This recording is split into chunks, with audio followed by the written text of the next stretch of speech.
In this video, I'm going to walk you through your campaign settings. Right here, you have your campaign name and all your campaigns. Once that you actually start writing your ad and putting your keywords, you'll have these campaigns listed right here on the page. So what you want to do to get to the campaign settings is just click on one of your campaigns. Then once inside the campaign, you'll have some icons right here, and this one says Edit Campaign Settings. Just click on that. Now, once inside the campaign settings, we'll just go through the basic setup of the campaign setting. This right here is not a big issue. It just shows your campaign name, when you start the campaign, and how long the campaign is going to run. Your budget options are very important. Now, just depending on what niche that you're in, your campaign budget could be set lower or higher. For this particular budget or campaign, I have my budget set at $500 a day. And the reason why I have that is not because it's going to run that many clicks up. It's just because I want my ad to be shown as many times as it can during the day. And by me putting my budget higher than it needs to be, it makes sure that my ad gets shown as many times as it can. Now, if you're in a bigger niche, like say web hosting, I would not recommend that you put your campaign at $500 because there's a pretty good chance that you could probably run that up in a day. So if you're in a small niche like this is, then don't worry about it. You can set your campaign up high just to make sure that you get your ad shown. And the delivery method that I've chosen for this one is standard, show ads evenly over time.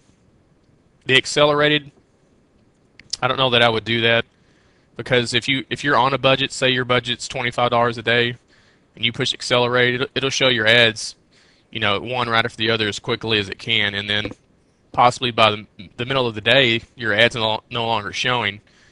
And just depending on what kind of industry you're in, sometimes the time of the day that your ad shows has a lot to do with how many sales that you make. So it's probably better just to keep it on standard. Scroll down a little bit here. Now there's a lot of advanced options on here. Default manual keyword bidding, let's click on that.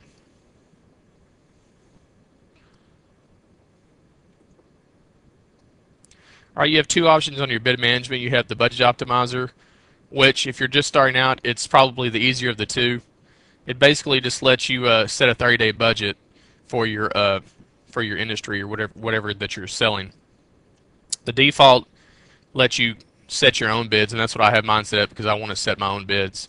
So if you're just starting out, you may want to do a budget optimizer just to get used to it. Then once you get used to it, you can switch over back to the default. So we'll save and continue this. All right, now we're going to look at the ad scheduling. This is a pretty neat feature they've used. They started using not too long ago. I don't do it on a lot of my campaigns, but there is one particular campaign that I do run my ads certain times. It's because of the industry that it is. I just don't want people browsing too late at night when they're really just not really looking for service. They're just bored. Okay, now we're in the ad scheduling. This is real easy to set up. You've got Monday through Sunday, and at this moment, this campaign is running all hours. In other words, there's no time that the ad shuts off or turns on.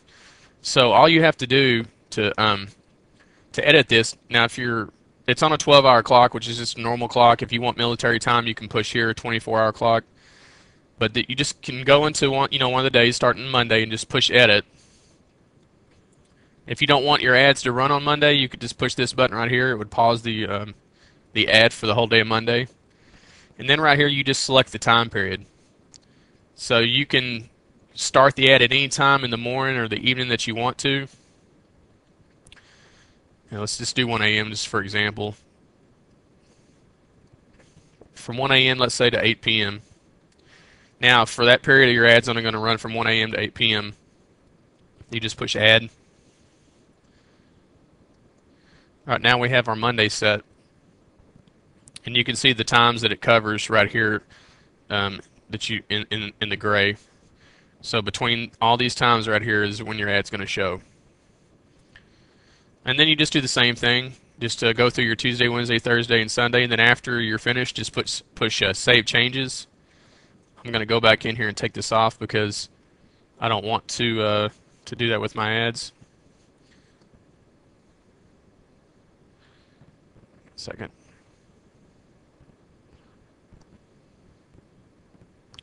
All right.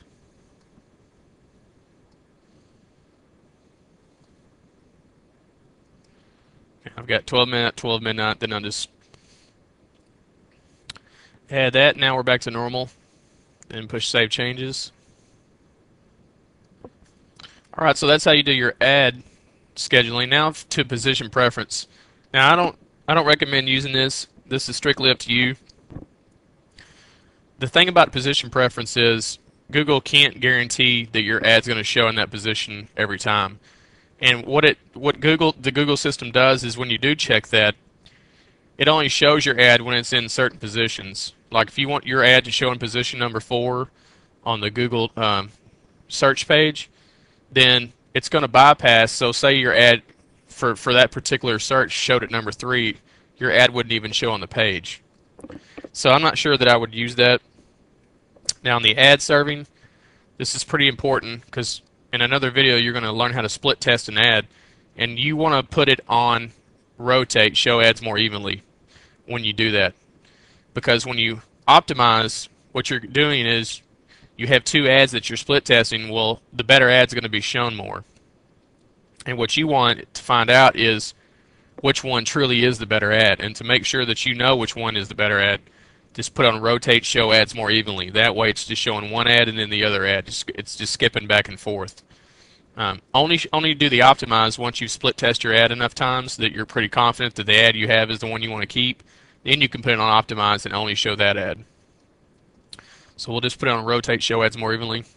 Now let's scroll up and go to the other side on the networks. Now I have the content network unchecked for this particular campaign, and the reason why is you usually get a lot of impressions when you use the content network, but the clicks aren't quite as targeted as the search network and the Google search. So if you are going to use the content network, I would make sure to edit your bids. So what you would do is just check mark that box and then check mark your content bids, and then once you go down here and save changes, it'll prompt you to set your bid for your content network. And the reason why you want to set separate bids for your content network is because since the ads are going to be, there are going to be more impressions of your ad showing, but the clicks won't be as targeted. So you want to say if this campaign is per click is 40 cents on average, you may want to set your content bid at 10 cents or 5 cents, and then that way you won't run up a huge bill by using the content network. So like I say, I don't use the content network for this particular campaign, so I just uncheck that box.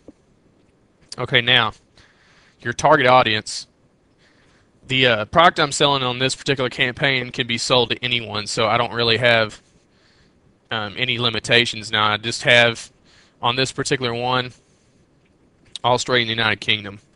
Usually you'd have like USA and Canada in addition to that. So now if I want to edit this, say that I'm selling a product that is only local, maybe in the city that you live in, just push edit right here. Okay, this is where you can add your cities. You can put United States and Canada in here. Just want to show you where that was. What I'm going to do now is we're going to take you to another campaign where I can show you what a local campaign looks like as opposed to a campaign that's nationwide or countrywide. Okay, we're in my other campaign, and this is a local campaign. I only service a specific area around the Dallas, Texas area. And the way that you'll get to this screen is when you sign up for your Google account. If you are running local, then you will specify that as you're setting your campaign up. Then that'll give you options to do things like this to to customize the area. Now you can do this a lot of different ways. You can enter your physical address where you live, and then once you do that, scroll down here. Once you enter your physical address, right here it'll allow you to type in it and a certain amount of miles that you want to service around your zip code. Would be the easier way to do it. Or you can select a point on the map, which this would be the point on the map, and then you can just click and drag this icon over that way or this way, and that gives you. Now this little hand works opposite, so if you go this way, it actually moves the circle to the right, and if you move your hand to the right, it moves the circle to the left. And then you can get your, when you do that, it automatically changes your longitude and latitude and all that good stuff. But these are ways just to enter your physical address and then put the miles in. And as you can see, I cover a large area. I cover 60 miles around the downtown Dallas area. And then once you get this to where you want it, then you just need to push continue. But I'm not going to save these settings, so I'll just push cancel.